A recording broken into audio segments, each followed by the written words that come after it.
Tim operasional Satuan Res Narkoba Polres Pasaman Barat berhasil menangkap 4 pelaku peredaran dan penyalahgunaan narkotika.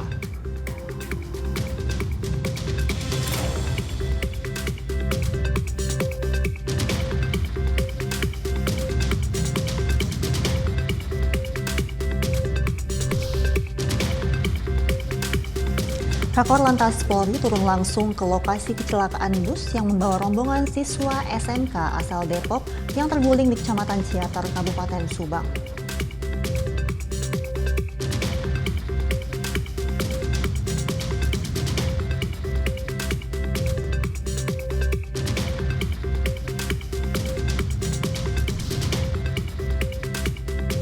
Pengamanan ekstra Bandara I Gusti Ngurah Rai dengan menggunakan kamera CCTV berkemampuan pengenal wajah atau face recognition.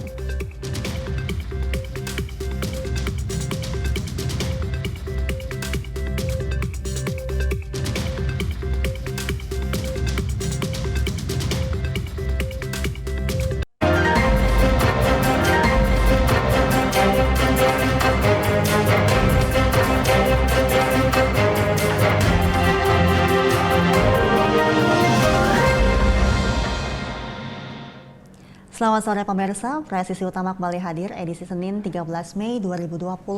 Seperti biasa, selain 3 berita utama tadi, selama 1 jam ke depan, kami juga telah menyiapkan sejumlah informasi terkini lainnya.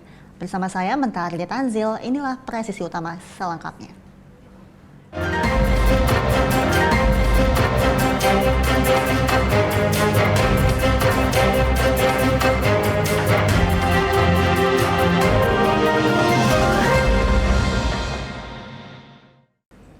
Keinformasi pertama pemirsa, kecelakaan bus pariwisata terjadi di Subang, Jawa Barat pada Sabtu malam. Kecelakaan maut ini melibatkan bus rombongan pariwisata dan beberapa kendaraan di Jalan Raya Kampung Palasari, Desa Palasari, Kabupaten Subang, Jawa Barat. Kronologi kecelakaan bus di Subang awalnya bus Trans Putra Fajar oleng ke kanan saat melintasi jalanan menurun. Bus dengan nomor polisi AD 7524OG ini lalu menabrak kendaraan merek Feroza dari arah berlawanan. Bus pun terguling miring ke kiri dengan posisi ban kiri di atas lalu tergelincir dan menabrak 3 motor yang parkir di bahu jalan. Kendaraan bus terhenti setelah menabrak tiang yang ada di bahu jalan arah Subang menuju Bandung tepat di depan Masjid As-Saadah. Total ada sebanyak 5 kendaraan yang terlibat dalam kecelakaan yakni 1 bus, 3 sepeda motor dan 1 mobil. Korban tewas akibat kecelakaan ini berjumlah 11 orang dengan 4 korban diantaranya tewas di lokasi kejadian. Sementara itu, korban luka dilarikan ke sejumlah fasilitas kesehatan seperti RSUD Ciereng, Rumah Sakit Hamori, Puskesmas Jalan Cagak, dan Puskesmas Palasari.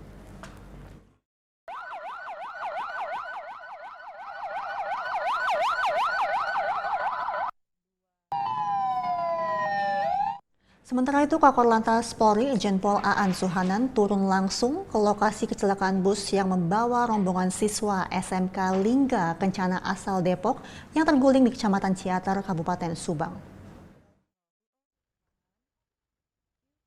Kakor Lantas Polri mengatakan dari tempat kejadian perkara kecelakaan tidak ditemukan jejak rem pada bus pariwisata.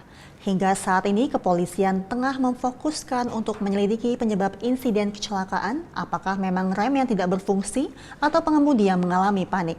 Usai olah TKP di lokasi kejadian juga akan dilakukan olah TKP dari kerusakan kendaraan baik bus maupun mobil warga yang ditabrak sebelum bus terguling.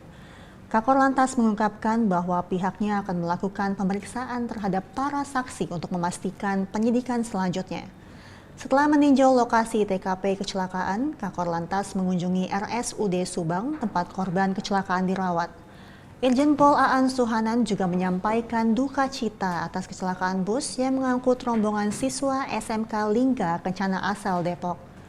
Ia mengimbau semua pihak yang akan menyewa bus pariwisata untuk mengecek terlebih dahulu perizinan dan kondisi bus.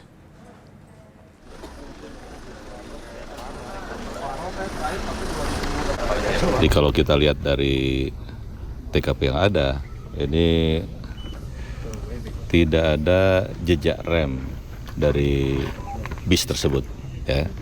Yang ada itu bekas ban, ya, ban satu bagian, diduga itu ban kanan keadaan miring, itu ada beberapa meter di situ. Kemudian sampai titik terakhir di depan sana menabrak tiang listrik.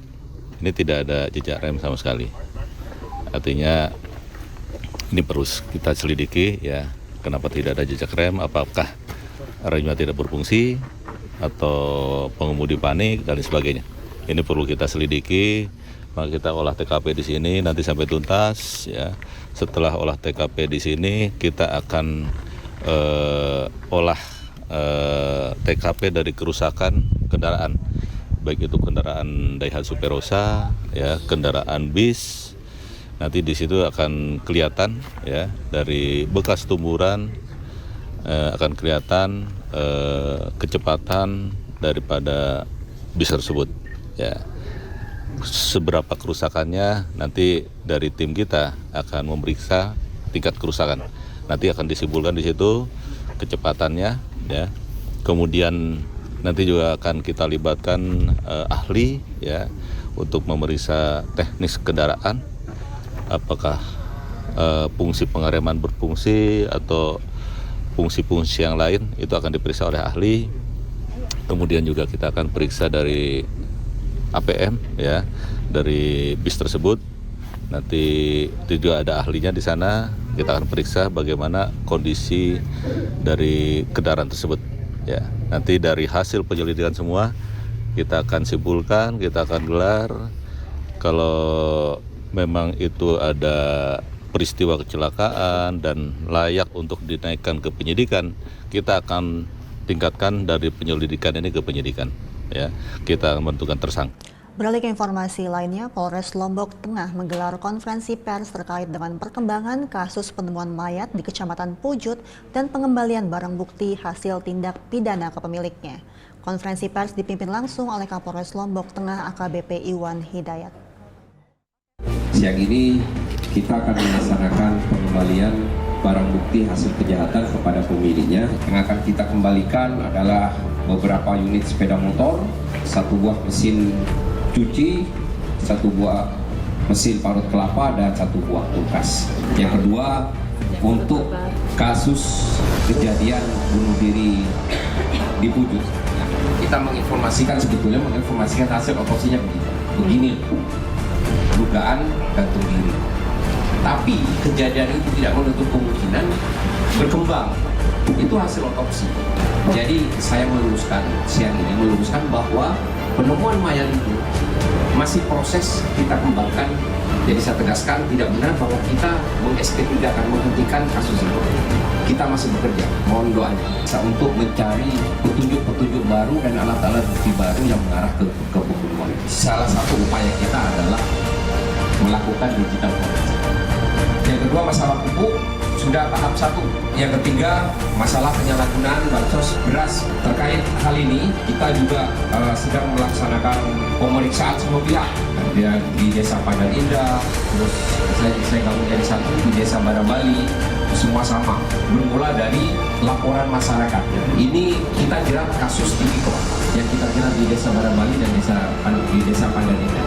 Semuanya akan kami jerat lewat proses hukum yang berlaku. Mulai dari yang punya perencanaannya, pelaksanaannya, sampai juga dengan koordinatornya kita akan jerat. Saya pastikan anggota kami bekerja secara profesional, tapi itu butuh waktu. Karena undang-undang tipikor mensyaratkan demikian. Terima kasih kepada Kapolres. Motor kami telah ditemukan kembali, sudah dikembalikan dengan kita ambil juga tidak mengeluarkan biaya spesial pun. Ya. Terima kasih. Polres Lombok Tengah mantap, jaya selalu. Terima kasih Polres Lombok Tengah.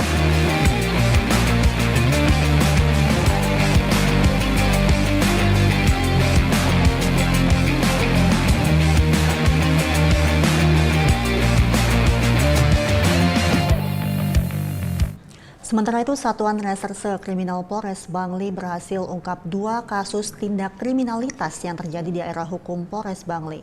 Wakapolres Bangli, Kompol M. Akbar Eka Putra Samosir mengatakan kedua kasus tersebut merupakan target operasi Sikat Agung 2024. Operasi Sikat, Satuan Reskrim berhasil ungkap 2 kasus curanmor. Saat konferensi pers di Mapolres Bangli, 1-11 Mei 2024, Wakapolres Bangli Kompol Akbar Eka Putra Samosir, SH, SIK, MH, yang didampingi Kasat Reskrim Igusti Ngurah Jaya Winangun, mengatakan kedua kasus tersebut merupakan target operasi Sikat Agung 2024. Wakapolres menjelaskan untuk kasus curanmor pertama terjadi di wilayah Desa Susun, Kabupaten Bangli, dengan pelaku, MS, dan pelaku, SB. MS, telah mengaku mengambil sepeda motor milik korban, AK, tanpa sepengetahuan dan menjualnya kepada penadah berinisial, SB, di wilayah Kerobokan Badung seharga Rp700.000.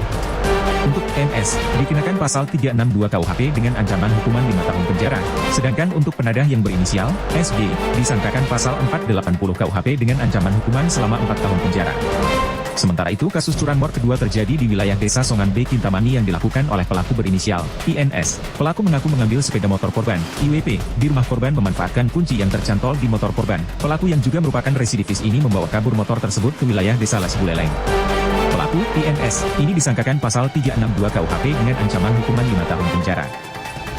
Pemirsa, tim Opsnal Satuan Res Narkoba Polres Pasaman Barat berhasil menangkap 4 lelaki pelaku peredaran dan penyalahguna narkotika golongan 1 jenis ganja kering. Tim Opsnal Satuan Res Narkoba Polres Pasaman Barat berhasil menangkap 4 lelaki pelaku peredaran dan penyalahgunaan narkotika golongan 1 jenis ganja kering. Masing-masing pelaku berinisial ED 37 tahun, AH 26 tahun, DD 32 tahun, dan ZA 19 tahun dengan barang bukti ratusan paket ganja kering siap edar. Penangkapan terhadap 4 pelaku berawal dari keresahan masyarakat terkait maraknya transaksi narkotika di daerah Jorong, Kampung Padang Utara, Nagari, Air Bangis. Saat ini keempat pelaku sudah diamankan di Mapolres Pasaman Barat untuk proses penyidikan lebih lanjut. Untuk mempertanggungjawabkan perbuatannya, para pelaku dijerat pasal 114 ayat 1 Jungto, pasal 111 ayat 1 Undang-Undang Nomor 35 Tahun 2009 tentang narkotika.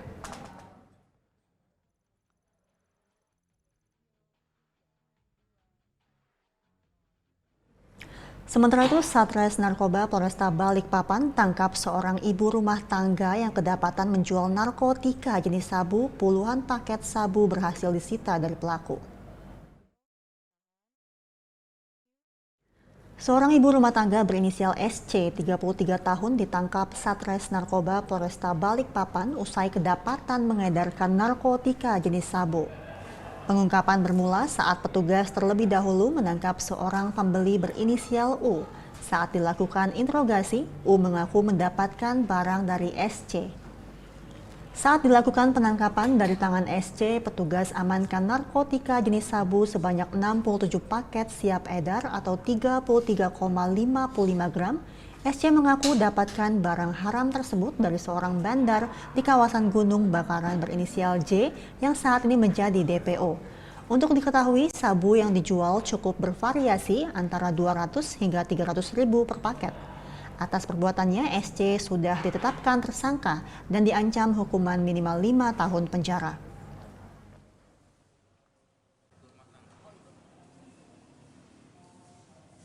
Jadi pada tanggal 1 Mei 2024 sekitar jam 20.25 anggota Opsnal Satres Narkoba telah melakukan penangkapan terhadap 2 orang pelaku. Ya, berawal dari penangkapan pertama 1 pelaku, kemudian kita kembangkan, ya, ternyata berhasil mengungkap 1 pelaku lagi. Barang bukti pengungkapan pertama yaitu 1 poket. Kemudian yang kedua, pengembangan barang bukti yang ditemukan sebanyak 67 poket. Ya. Tempat kejadian di Gunung Bakaran. Kemudian pelaku mendapatkan barang ini dari inisial J yang sampai saat ini masih kita.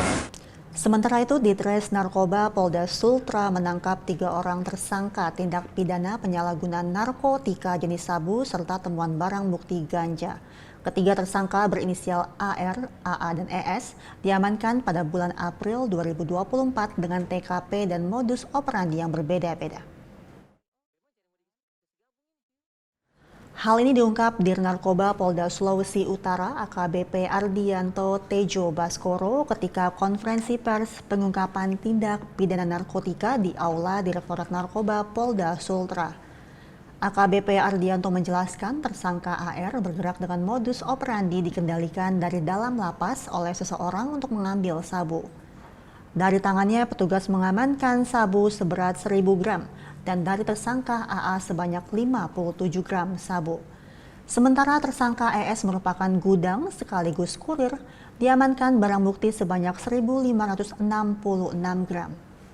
Terkait dengan temuan ganja, Dir Narkoba menjelaskan bahwa ganja tersebut ditujukan pada seorang penerima beralamat di wilayah Palangga, Kabupaten Konawe Selatan yang diduga salah alamat.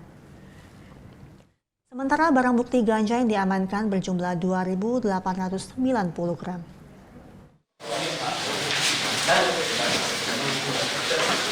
Dari tangan tersangka yang pertama ini, inisial AN didapatkan sebanyak 20 gram. Kemudian dia menyampaikan ada inisial kedua yaitu ES atau dari ES ini TKP di BDN Anova Garden Blok Teratai nomor 26. Di sini kita temukan 15 saset ukuran besar dengan berat total sekitar 1,5 kg. Jadi untuk pasal pengenaan terhadap 3 TKP yang berkaitan masalah barang bukti sabu ini, yaitu pasal 114 ayat 2, sub 112 ayat 2, junto pasal 144 ayat 1, Undang-Undang Nomor 35 Tahun 2009 tentang narkotika, dengan ancaman pidana seumur hidup atau paling singkat 5 tahun dan paling lama 20 tahun dan denda paling sedikit 1 miliar rupiah, paling banyak 10 miliar rupiah. Jadi 3 keberhasilan untuk pengungkapan sabu. Jadi total sekitar 2,6 kilo yang kita dapatkan dalam kurun waktu dekat ini.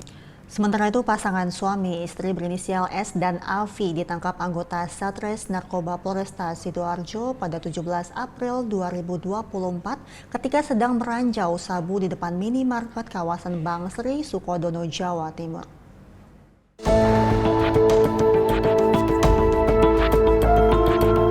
Pasangan suami istri berinisial S dan AF ditangkap anggota Satres Narkoba Polresta Sidoarjo pada 17 April 2024 saat sedang meranjau sabu di depan minimarket kawasan Bangsri, Sukodono, Jawa Timur. Kapolresta Sidoarjo Kombes Pol Christian Tobing mengatakan keduanya ditangkap anggota berikut barang bukti sabu seberat 1,18 gram. Setelah dilakukan pemeriksaan lebih lanjut, diketahui bahwa Pasutri ini telah mengedarkan sabu dengan sistem ranjau sebanyak 8 kali. Dan setiap transaksi keduanya mendapatkan uang sebanyak 2,5 juta dari seorang DPO berinisial A. Tindak pidana tanpa hak atau melawan hukum untuk narkotika golongan 1 yang beratnya melebihi 5 gram. Dilakukan oleh tersangka ini adalah pasangan suami istri dengan inisial AV. Kemudian alamat di Dusun Bendo, Ringin Bendo, Kecamatan Taman, Kabupaten Sidoarjo. Ini adalah merupakan tempat kos yang ditempati oleh pasangan suami istri ini. Kemudian untuk modus operandinya, untuk pasangan suami istri ini sebagai pengedar ya, ataupun bandar juga dari narkotika jenis sabu. Setelah dilakukan penggeledahan lanjutan terhadap Pasutri tersebut di kamar kos di Sidoarjo, ditemukan barang bukti sabu seberat 17,75 gram, lengkap dengan timbangan beserta 10 pack klip kosong. Kemudian dilakukan penggeledahan lanjutan dan ditemukan sabu seberat 48,73 gram dan 69,91 gram. Sehingga total keseluruhan barang bukti sabu yang didapatkan anggota dari Pasutri ini seberat 137,57 gram. Kini kedua tersangka telah ditahan di Polresta Sidoarjo Akibat perbuatannya, Pak Sutri ini dijerat pasal 114 ayat 2 dengan ancaman hukuman pidana penjara seumur hidup atau pidana penjara paling singkat 6 tahun dan paling lama 20 tahun.